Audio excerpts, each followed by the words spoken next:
નમસ્કાર દર્શક મિત્રો, આપ જોઈ રહ્યા છો અર્થ પડકાર ન્યૂઝ। રાજકોટ જિલ્લાના ધોરાજીના કોંગ્રેસના પૂર્વ ધારાસભ્ય લલિત વસોયાએ ગુજરાતના મુખ્યમંત્રીને લખ્યો પત્ર। સૌરાષ્ટ્રના ખેડૂતોને 10 કલાક વીજળી આપવાની માંગ સાથે લખ્યો પત્ર। સરકારના 10 થી 12 કલાક ખેડૂતોને વીજળી આપવાના વાયદાઓ પોકળ। સૌરાષ્ટ્રના ખેડૂતોને સમય પર પૂરતી વીજળી નથી મળતી હોવાનો વસોયાનો આક્ષેપ। સૌરાષ્ટ્રના ખેડૂતોને પૂરતી વીજળી આપવાની લલિત વસોયાને કરી માંગ। અતિવૃષ્ટિ બાદ ખેડૂતોને હાલ કપાસ, મગફળી, સોયાબીન, એરંડા, તુવેર સહિતના પાકોને પિયતની છે જરૂર। રિપોર્ટર ફિરોઝ જુણેજા, ધોરાજી।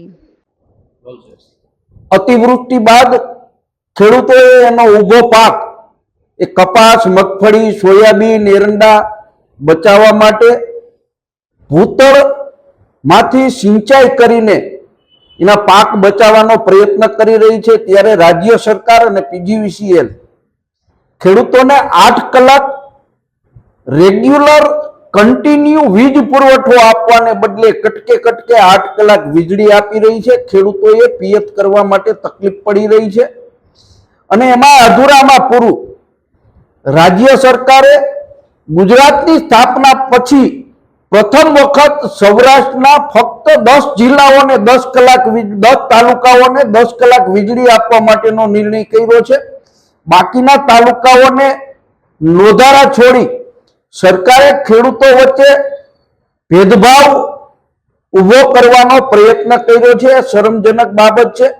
રાજકોટ જિલ્લામાં એક પણ તાલુકાની અંદર ખેડૂતોને 10 કલાક વીજળી આપવાની સરકારે જાહેરાત નથી કરી। ત્યારે મારે ભારતીય જનતા પાર્ટીના ચૂંટાયેલા ધારાસભ્યો, સંસદ સભ્યોને કહેવું છે કે આપ ખેડૂતોના મતેથી ચૂંટાઈને વિધાનસભાની અંદર, લોકસભાની અંદર બેઠા છો, ત્યારે રાજકોટ જિલ્લાના ખેડૂતોને 10 કલાક વીજળીની જરૂરિયાત હોય, આપ રાજ્ય સરકારમાં રજૂઆતો પણ નથી કરતા। એ શરમજનક બાબત છે।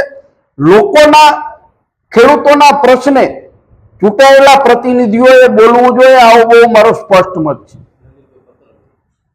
આજે ખેડૂતોને 10 કલાક વીજળી આપવા માટે મેં ગુજરાતના મુખ્યમંત્રી શ્રીને પત્ર પણ લખ્યો છે। વીજળી 8 કલાક કન્ટિન્યુ આપવી અને જો શક્ય બને તો 10 કલાક વીજળી આખા સૌરાષ્ટ્રના ખેડૂતોને આપવા માટેની રજૂઆત કરી છે।